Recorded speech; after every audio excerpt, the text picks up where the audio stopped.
I have my gun, I have my knife. Pinapili ko siya. Anong gusto mong gamitin? Magpatayan na tayo ngayong gabi.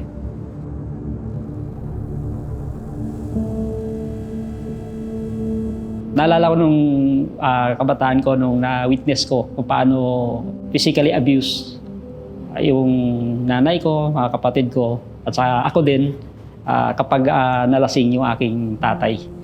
So lumaki ako na nagkaroon ako ng hinanakit o galit sa kanya. Sa hirap ng buhay, nag-decide yung nanay ko para magtrabaho sa ibang bansa. And then simula noon, nakita ko na walang mother figure din, and then the same time, sumunod na rin na umalis yung aking mga kapatid na puro babae. Ako lamang mag-isa naiwan sa aming bahay. Patuloy kong nararanasan yung mga hindi magandang salita na nanggagaling sa kanya. Sa kabila ng pagsisikap ko sa aking pag-aaral noon, nag-experiment ako to try ng alak, sigarilyo, at simula noon ako'y sumubok na rin ng ipinagbabawal na gamot katulad ng shabu. And then kinalaunan, dahil gusto kong maging libre yung gamit ko sa pinagbabawal na gamot, sinubukan ko magtulak. Dumating sa point na parang yung bisyo ko nag-worst and worst and worst. I have this kind of thinking na mas lalo kong hihigitan yung bisyo ng aking tatay. Naalala ko to nung during my birthday, year 2000, na pumunta yung tatay ko sa bahay na kung saan kami nagre-rent. Binurst out ko lahat yung galit, lahat na sama ng loob ko sa kanya. I have my gun, I have my knife. Pinapili ko siya.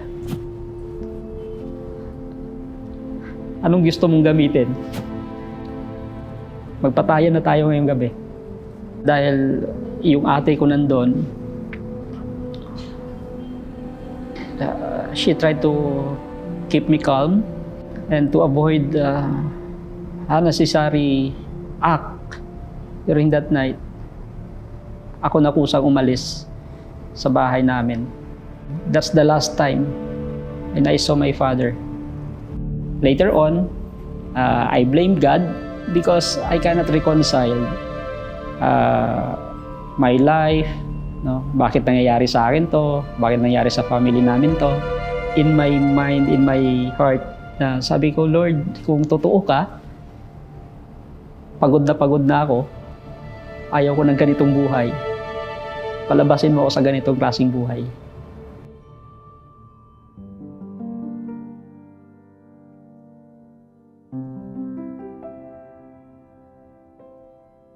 Nung umattend na ako ng church, every Sunday, nag-excited na ako to attend church.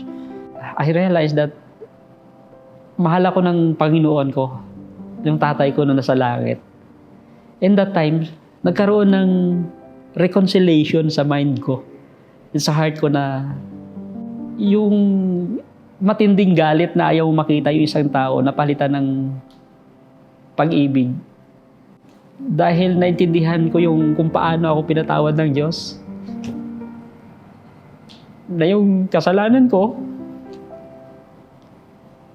namatay pala si Jesus.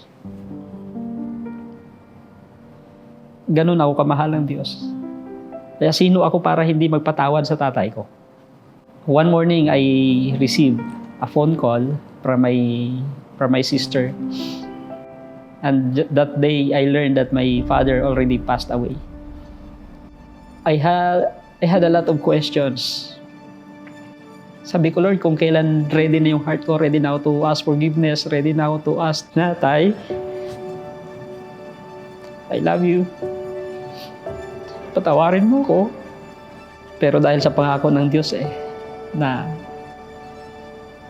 all things work together for good for those who love Him. So yung plano, yung pangako ng Diyos, yun ang pinanghahawakan ko. Sabi ko, okay Lord, this is one thing that you want me to surrender to you. My life, my father's life, and my future. And by God's amazing grace, my relationship towards my mom, to my siblings has been restored. God gave me the privilege to serve Him in a full-time capacity as a campus missionary in CCF Bacoor. My name is Alan Sobrevega, and this is my truth story.